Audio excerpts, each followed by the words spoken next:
ආයුබෝවන් අපි අද යමු රසම රස දැල්ලෝ ඩෙවල් එකක් හදන්න. මේ තියෙන්නේ ඒකට අවශ්‍ය කරන ද්‍රව්‍ය ටික. මුලින්ම අපි දැල්ලෝ ටික මේ විදියට පොඩියට කපා ගන්න ඕනේ.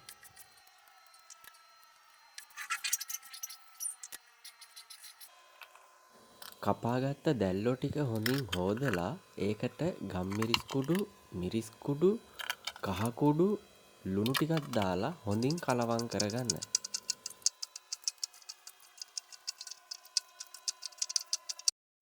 මේ තියෙන්නේ අපේ ඩෙවල් එකට ඕන කරන ද්‍රව්‍ය ටික. අපි දැන් ඒ ටික කපා ගමු.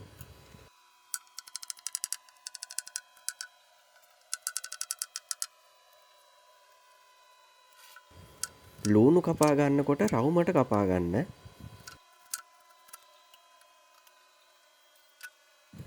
ඒ වගේම තක්කාලි පොඩි ප්‍රමාණයක් කපා ගන්න. මොකද අපි මේකට තක්කාලි සෝස් දාන නිසා.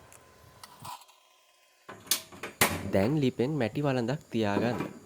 ඇයි මේකට මැටි වළඳක් ගත්තේ කියලා වීඩියෝ එකේ ඉස්සරහදි මං කියන්නම්.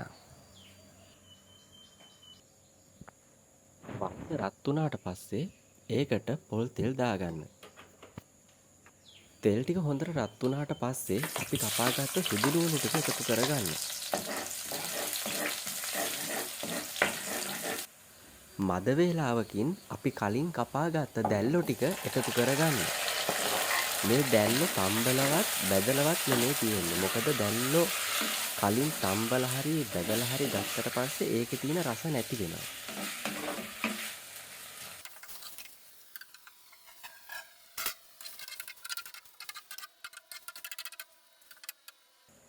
අපි දැන් මේක පියනකින් වහගමු. විනාඩි 5කින් විතර අපි මේක අරගමු. බලන්න දැල්ලෝ එකේ තියෙන වතුර ගොඩ. දැල්ලෝ එක කලින් තඹ ගන්න එපා කිව්වේ මෙන්න මේක නිසා. දැන් මේ වතුර ටික හිඳෙනකන් දැල්ලෝ එක රත් වෙන්න අරින්න. මං කලින් කිව්වා නේද මැටි හට්ටියක් ගත්තේ ඇයි කියලා කියන්නම් කියලා වීඩියෝ එකේ ඉස්සරහට. මේ වතුර ටික ඉක්මනට හිඳෙන්න ඕන හන්දා තමයි මැටි හට්ටියක් ගත්තේ.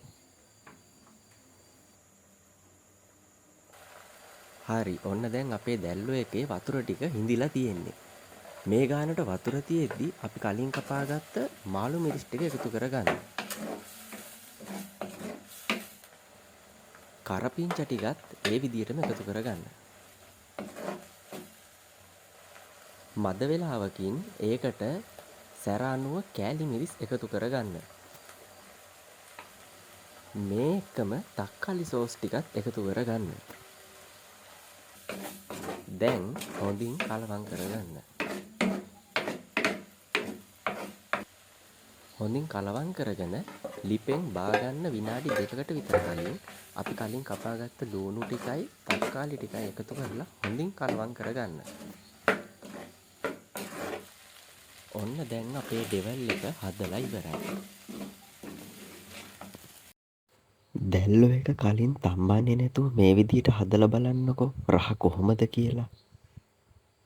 එහෙනම් තව දවසකින් හමු වෙමු.